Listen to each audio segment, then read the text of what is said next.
Bonjour à tous et aujourd'hui une revue avec la Figma numéro 199, c'est-à-dire Spider-Man. On a une jolie boîte, voilà, toute colorée de bleu et de rouge pour reprendre tout simplement le schéma archétype de notre personnage préféré. Une magnifique araignée peut être comme ça vue directement sur la vitre. On voit comme ça notre ami et son sac à dos, on verra ça un peu plus près en détail. Sa pose action habituelle qu'on peut voir sur le côté. Et ici voilà, quelques-unes. Alors, apparemment il a l'air quand même voilà, d'être assez amusant à manier. Une très grande amplitude, normal c'est aussi une Figma. Hein.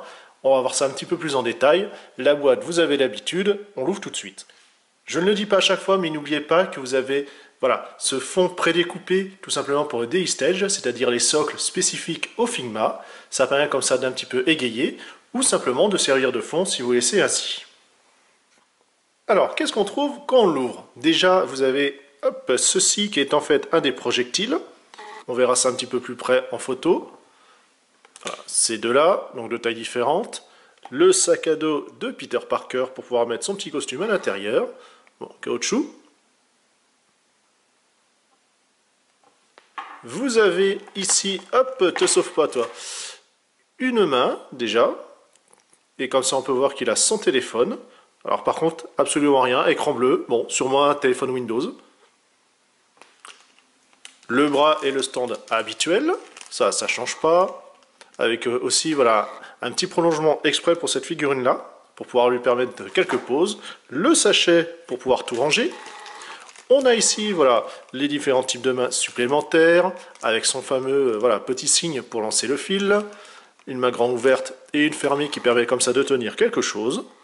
Sans oublier une petite notice qui va déjà nous rappeler tous les accessoires, mais également voilà, comment tout simplement disposer par exemple ici le téléphone, ou même là simplement le fil.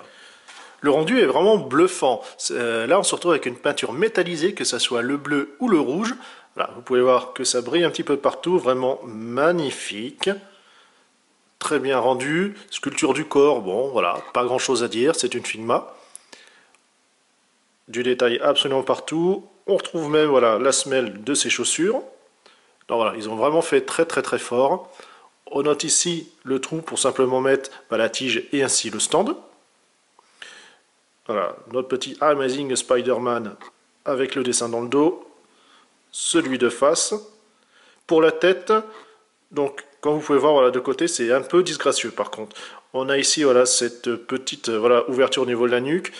Bon, mouvement certes, mais ça fait un petit peu alien. Pour les mouvements, on va se retrouver avec le système habituel, un ball joint là-haut, un à la base du cou. On va avoir l'épaule, ici, le coude. On a le poignet, parce que c'est une tige voilà, avec un axe de l'autre côté. Le haut du torse, le bassin.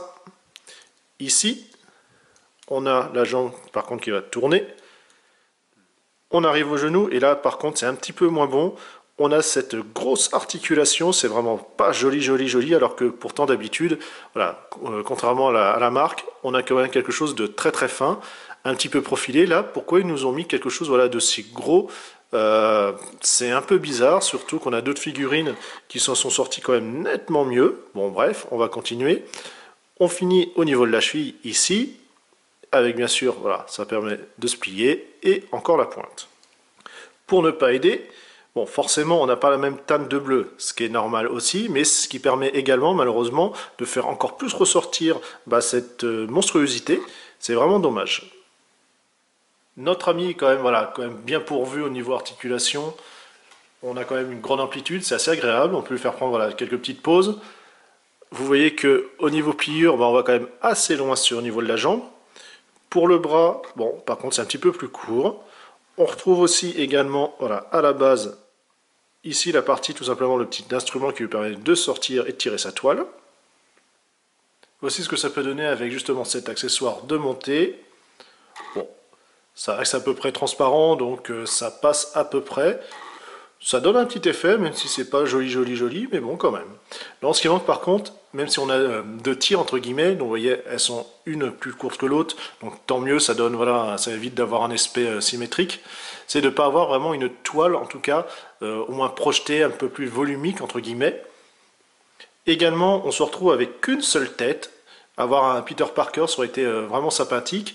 Ou même, bon, après, il y a la licence effectivement du visage de l'acteur, c'est une chose. Mais juste simplement, peut-être, pourquoi pas, une version avec juste le menton apparent, quelque chose comme ça. Là, effectivement, c'est un petit peu dommage. Une figurine vraiment magnifique de par sa peinture ou même simplement ses détails. On peut juste dénoter malheureusement ce petit problème, enfin entre guillemets, de genoux un petit peu trop proéminent, trop visible. Peut-être également avoir quelques accessoires en plus aurait été un petit plus. En tout cas, une magnifique figurine. Vous aimez le film Amazing Spider-Man, le personnage ou même simplement les Figma, allez-y. Et on se laisse comme d'habitude avec quelques photos. Salut, salut!